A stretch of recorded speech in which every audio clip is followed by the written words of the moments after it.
अस्सलाम वालेकुम, welcome back again. Last lecture के अंदर हम लोगों ने बेटा एमओटी के अकॉर्डिंग नाइट्रोजन के मालिक्यूल को एक्सप्लेन किया है। तो जिन्होंने वो गौर से लेक्चर सुना होगा उनका तकरीबन ये 95% लेक्चर क्लियर होगा। तो उसमें और इसमें थोड़ा बहुत फ़र्क होगा। अब चलते हैं पेपर के पॉइंट ऑफ व्यू से। तो पेपर के पॉइंट ऑफ व्यू से जो O2 मालिक्यूल है ये बोर्ड में ज़्यादा आ चुका है नाइट्रोजन के मालिक्यूल की निस्बत। Long question. तो उसकी रीज़न भी बेटा यही है कि जो नाइट्रोजन का मालिक्यूल्स था उसमें ये सिग्मा 2p x और पाई 2p y इन दोनों की जगह चेंज थी। मतलब सिग्मा 2p x ऊपर था और इधर जो हमारे पास पाई 2p y वो क्या है, ऊपर है। तो ये थोड़ा सा आपको याद रखना होगा, दोनों में ये डिफरेंस है। तो अब लेक्चर की तरफ चलते हैं। जैसा कि ऑक्सीजन मालिक्यूल में दो एटम्स पाए जाते हैं, एक एटम को बेटा इस साइड पे रिप्रेजेंट किया है और उसके एटॉमिक ऑर्बिटल्स को हमने इस साइड पे लिख दिया है 1s 2s 2px 2py 2pz। इसी तरह से दूसरे ऑक्सीजन एटम के एटॉमिक ऑर्बिटल्स को भी हमने यहाँ पे लिख दिया है। अब इसका ये जो पहला है बेटा ये हो जाएगा 1s, ये दूसरा बेटा 2s और ऊपर इनके नाम मैंने लिख दिए हैं 2px 2py और 2pz। अब एटॉमिक ऑर्बिटल्स के अंदर बेटा चूंकि ऑक्सीजन के एक एटम में 8 इलेक्ट्रॉन्स होते हैं, पहले उनको फिलअप करते हैं। अब पहले शेल के अंदर हम लोग पढ़ चुके हैं कि पहले शेल के अंदर 8 इलेक्ट्रॉन्स को हम लोगों ने पहले शेल से लेके बेटा यहाँ से चलना है। तो पहले शेल में बेटा 1s में 2 इलेक्ट्रॉन्स आ जाएंगे, दूसरे शेल के अंदर भी 2 आ जाएंगे। अब तीसरे के अंदर पहले एक आ जाएगा, फिर एक आ जाएगा, फिर एक आ जाएगा। अच्छा, हम ऐसा क्यों करते हैं? याद रखिएगा बेटा, हंट रूल हमें ये सिखाता है कि जब सेम एनर्जी वाले शेल्स होते हैं पहले 1 by 1 फिलिंग करते हैं। अब इलेक्ट्रॉन्स गिनते हैं, 2 2 4 और 3 7। अब 7 इलेक्ट्रॉन्स होंगे। अब 8वां इलेक्ट्रॉन्स की मर्जी है, वो इन तीनों में से किसी एक में भी जा सकता है, क्योंकि 2px 2py और 2pz तीनों की एनर्जी और शक्ल एक जैसी है। लेकिन हम अपनी आसानी के लिए कह देते हैं कि वो यहाँ x के अंदर आ जाएगा। तो ये 8 इलेक्ट्रॉन्स बेटा एक ऑक्सीजन एटम के पूरे हुए। इसी तरह से बेटा इधर भी हमें पूरे करने हैं 2 इलेक्ट्रॉन्स इसके अंदर बेटा, 2 इलेक्ट्रॉन्स बेटा यहाँ पे। तो 1 2 3 7 हो गए और 8वां इलेक्ट्रॉन इधर आ गया। अब एटॉमिक ऑर्बिटल्स मिलके मॉलिक्यूलर ऑर्बिटल्स बनाते हैं। इनमें हमें बेटा इलेक्ट्रॉन्स की फिलिंग करनी है। हम जानते हैं एक इलेक्ट्रॉन इधर से आएगा, एक इलेक्ट्रॉन इधर से आएगा, एक जो बाकी बच गया वो एंटी बॉन्डिंग में चला जाएगा। इसी तरह से एक इधर आ जाएगा और दूसरा बेटा क्या है वहाँ पे चला जाएगा। ये एस वालों की तो बच्चों को समझ आ जाती है। अब यहाँ पे आपको सीखना है कि ये किस तरह से होगा। देखो, ये 2p x का एक इलेक्ट्रॉन जो है जिसमें दायरा लगा रहा हूँ ये हमारे पास आ जाएगा इधर। अब इसका एक इलेक्ट्रॉन 2px का दायरा लगा रहा हूँ इधर आ जाएगा। अब भी बेटा एक एक बाकी है 2px के अंदर, वो जो दूसरा बाकी है ना ये वाला, ये आके इधर आ गया। इसका जो बाकी बच गया था ये वाला आ गया इधर। अब 2px के तो खत्म हो गया, अब 2py का इलेक्ट्रॉन्स बेटा आएगा, ये इधर आ गया। इसी तरह से यहाँ से 2py का बेटा इलेक्ट्रॉन इधर आ गया। अब पीछे बच गया बेटा 2pz। अब देखो ये सारे बॉन्डिंग मॉलिक्यूलर ऑर्बिटल तो पूरे हो गए। अब एंटी बॉन्डिंग में जो 2pz का एक है वो इधर चला जाएगा और इस 2pz का एक इधर चला जाएगा। अब यहाँ पे बच्चे कंफ्यूज हो जाते हैं कि सर ने नीचे तो पहले दोनों को फिल किया लेकिन ऊपर अलग अलग कर दिया, मतलब ना इधर फिल किया ना इधर किया। ऐसा क्यों होता है? क्योंकि बेटा वो एंटी बॉन्डिंग मॉलिक्यूलर ऑर्बिटल्स हैं और उनमें जो एनर्जी है वो बॉन्डिंग की निस्बत ज़्यादा होती है। और इससे बढ़ के इसका आंसर ये है कि दोनों की ज़रा देखें बेटा, एनर्जी हमारे पास क्या है बेटा, सेम है। तो वो इलेक्ट्रॉन्स की मर्जी होती, कभी इधर चला जाता है तो कभी उधर चला जाता है। तो वहाँ पे उनको कोई फोर्समेंट नहीं होती, इसलिए वहाँ पे अनपेयर्ड इलेक्ट्रॉन रह जाते हैं, हाफ फील्ड होते हैं, एक ये और एक ये। अब हमें बेटा इसकी ना बॉन्ड एनर्जी को देखना है कि एनर्जी ऑर्डर बेटा इसका क्या है।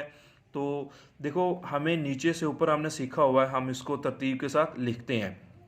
पहला क्या है बेटा, sigma 1s which is less than sigma star 1s which is less than sigma star sorry sigma 2s which is less than sigma star 2s which is less than sigma 2px which is further less than pi 2 py which is just equal to pi 2 pz which is further less than pi star 2 py which is equal to pi star 2 pz which is further less than sigma star 2 px। देखो वही तरतीब बेटा यहाँ पे मैंने लिखी हुई है और मैंने कहा था स्ट्रक्चर जिसको समझ में आ जाएंगे वो सारी चीज़ों को एक्सप्लेन कर सकता है।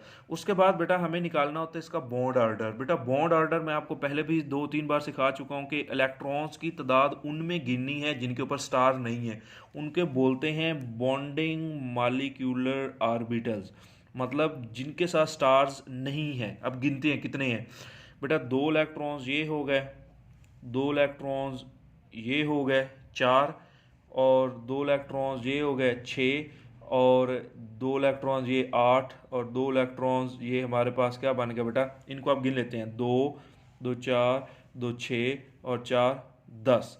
तो इसका मतलब हमारे पास जो आपके पास आते हैं बिना स्टार के वो 10 इलेक्ट्रॉन माइनस अब स्टार्स वाले गिनने हैं 2 2 4 और 2 6। तो हमारे पास बेटा जो एंटी बॉन्डिंग में आते हैं वो कितने हैं 6। अब बटे में कितना आ जाएगा बेटा 2। अब 10 में से 6 को माइनस करें तो आंसर आता है 4 या 4 जिसे बोल रहे हैं बेटा डिवाइडेड बाई 2, तो आंसर आ जाएगा 2। तो हमें पता चल गया कि ऑक्सीजन मॉलिक्यूल्स का जो बॉन्ड ऑर्डर होता है वो कितना होता है 2 होता है। तो यही रीज़न होती है बेटा ऑक्सीजन के मॉलिक्यूल में हमेशा कौन सा बेटा बॉन्ड प्रेजेंट होता है, डबल कोवलेंट बॉन्ड प्रेजेंट होता है। अब यहाँ से ना एक चीज़ मैं सिखाने जा रहा हूँ आपको बेटा, आपको वो देखनी है। अब जिस तरह से नाइट्रोजन के मॉलिक्यूल्स में हमने देखा था ना कि उसके वैलेंस शेल में कोई भी अनपेयर्ड इलेक्ट्रॉन नहीं था, तो उसका करैक्टर बेटा क्या चीज़ बन गया था, उसका करैक्टर था हमारे पास बेटा डायमैग्नेटिक। लेकिन ऑक्सीजन का मॉलिक्यूल बेटा पैरामैग्नेटिक होता है, वो कैसे हमें ये देखना है। अब देखो इसके ये बेटा वैलेंस शेल में 2 इलेक्ट्रॉन्स अनपेयर्ड रह चुके हैं, यही रीज़न होती है कि आपके पास जो ये ऑक्सीजन का O2 मॉलिक्यूल है it has the characteristic of paramagnetic, means के ये इसके अनपेयर्ड इलेक्ट्रॉन्स होते हैं। अब यही चीज़ बेटा यहाँ पे मैंने लिखी, वो कहता है it is clearly shown that there are 2 unpaired electron present in pi star 2 py और पाई स्टार 2 pz ऑर्बिटल्स। तो यही वजह होती है जो O2 मॉलिक्यूल्स होता है उसका हमारे पास बेटा कौन सा करैक्टर होगा, पैरामैग्नेटिक। अच्छा ये जो नीचे बेटा मैंने नोट लिखा है ना, ये एक्सरसाइज का मोस्ट इंपॉर्टेंट शॉर्ट क्वेश्चन भी है, एमसीक्यूज भी है। ये शायद मैंने आपको पहले भी एक लेक्चर के अंदर सिखाया है।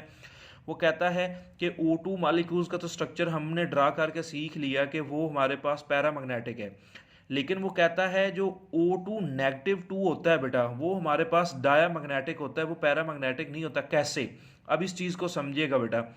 वो कहता है आपके पास के O2 -2 में कब जाता है, वो कहता है जब O2 आपके पास 2 इलेक्ट्रॉन्स को हासिल करता है तो उसके ऊपर -2 चार्ज आता है। मतलब कि ये O2 है ना बेटा, जब इसमें 2 इलेक्ट्रॉन्स हम ऐड करेंगे तो ये किस में कन्वर्ट हो जाएगा, O2 -2 में। तब वो कहता है उसके जो दोनों अनपेयर्ड इलेक्ट्रॉन थे उनके साथ ये इलेक्ट्रॉन्स आपस में मिलके क्या बना देंगे, पेयर अप हो जाएंगे। इसलिए अब उनका करैक्टर हमारे पास क्या है, वो डायमैग्नेटिक बन जाएगा, वो पैरामैग्नेटिक नहीं रहेगा।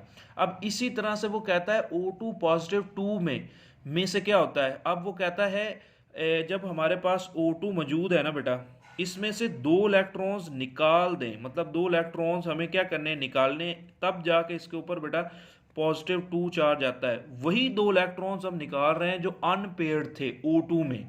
तो चूंकि वो दोनों इलेक्ट्रॉन्स बेटा हमने अब निकाल दिए हैं, तो इसका मतलब बाकी सारे बचने वाले क्या रह जाएंगे, पेयर्ड रह जाएंगे। इसलिए जो O2 +2 है वो भी डायमैग्नेटिक है और O2 -2 भी डायमैग्नेटिक है, लेकिन अकेला जो O2 है वो हमारे पास क्या होता है बेटा, पैरामैग्नेटिक होता है।